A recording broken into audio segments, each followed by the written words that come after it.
Assalamualaikum warahmatullahi wabarakatuh. Perkenalkan, nama saya Cinta Salsa Aura Adiba dari kelas 10 BCF. Di sini saya akan mempresentasikan tentang puisi. Pengertian puisi. Menurut Kamus Besar Bahasa Indonesia, puisi atau sajak merupakan ragam sastra yang bahasanya terikat oleh irama, mantra, rima, serta penyusun larik dan bait.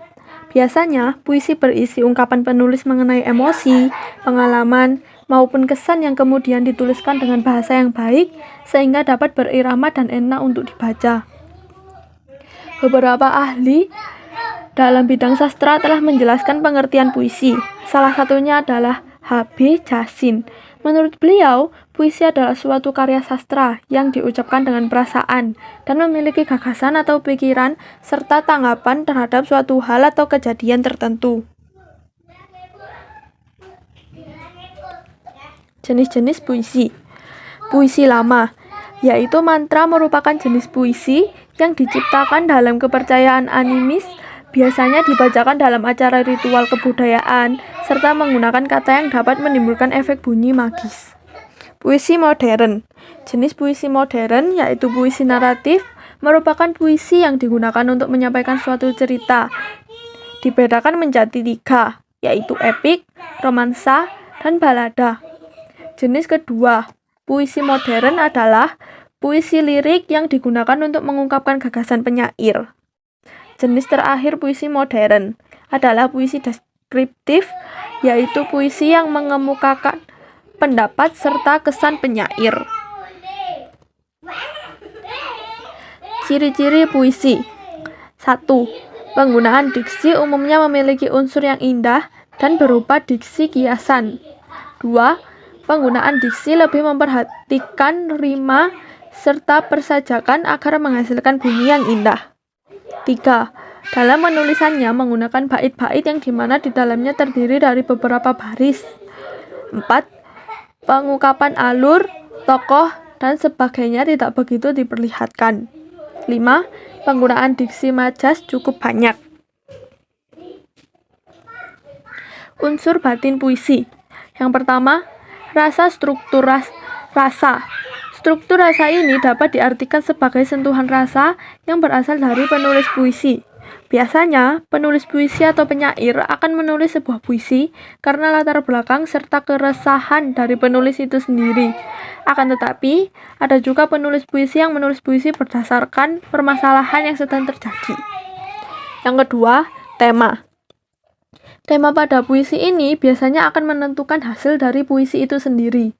Oleh sebab itu, terkadang ada beberapa penulis puisi yang lebih menyukai untuk menentukan tema dalam membuat puisi.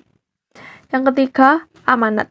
Amanat merupakan sebuah pesan yang berisi tentang kehidupan yang diberikan oleh penulis kepada pembaca.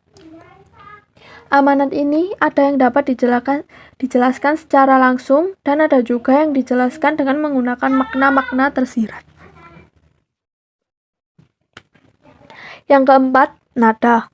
Nada pada puisi dapat diartikan sebagai bunyi dari puisi yang dibuat oleh penulis atau penyair.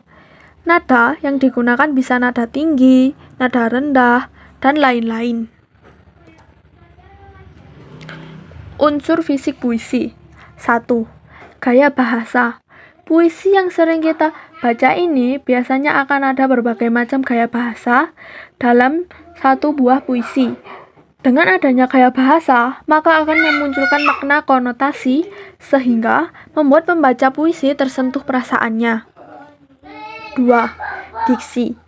Bahasa pada puisi sangatlah pada sehingga setiap rangkaian katanya bisa memiliki makna tersendiri. Susunan kata pada puisi itu sering dikenal dengan istilah diksi. Pemilihan diksi harus memperhatikan kata-kata lainnya agar menghasilkan estetika bagi puisi itu sendiri. 3. Tipografi. Puisi terdiri dari beberapa baris dalam satu barisnya.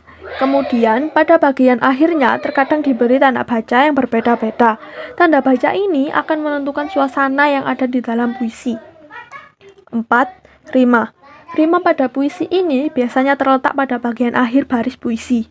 Dengan adanya rima, bunyi puisi akan menjadi lebih indah. 5. Kata konkret. Kata konkret merupakan kata-kata pada puisi yang biasanya mengarahkan ke imajinasi pembaca. Oleh karena itu, setelah membaca puisi bisa menghadirkan imaji bagi seseorang. 6. Imaji. Ketika membaca puisi akan lebih tersentuh apabila menghubungkannya dengan indera manusia. Imaji merupakan imajinasi yang melibatkan setiap indera manusia. Biasanya, imaji suara, imaji penglihatan, dan sebagainya. Sekian dari presentasi saya. Mohon maaf apabila ada salah kata atau kurang lebihnya. Terima kasih. Wassalamualaikum warahmatullahi wabarakatuh.